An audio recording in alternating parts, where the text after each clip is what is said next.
Kamusta mahal na mga manonood? Maligayang pagdating sa aking channel. Tingnan ang bagong kotse ni Ken Yaman at Demet Özdemir.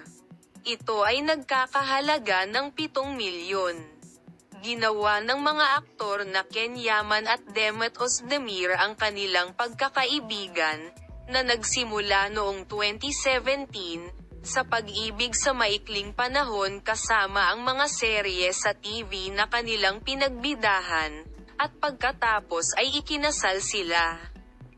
Matapos ang kanilang kasal, nagpakasal ang sikat na mag-asawa noong 2019 at nagpinta ng isang masayang larawan ng pamilya.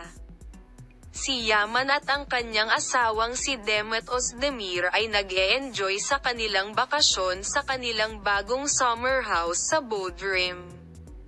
Ibinahagi ng mag-asawang Demet Özdemir at Ken Yaman, na nagkakilala sa TV series na pinagbidahan nila at ang relasyon ay naging pag-iibigan sa paglipas ng panahon, ang kanilang masasayang post sa kanilang mga tagahanga sa social media.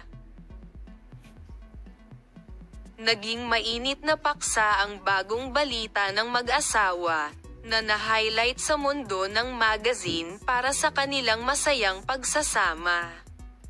Ang mag-asawa, na palaging nakakaakit ng pansin sa kanilang sikat na mga post sa social media, ay nakitang umalis sa isang lugar sa Yalovka kasama ang kanilang mga anak noong isang araw. Maaari bang si Yaman, na bumili ng malaking sasakyan na nagkakahalaga ng 7 milyon, ay naghahanda para sa isang bagong bahay? Ginagawa namin ito. Binili namin ito sa isang bagong kotse. Lumawak ang pamilya.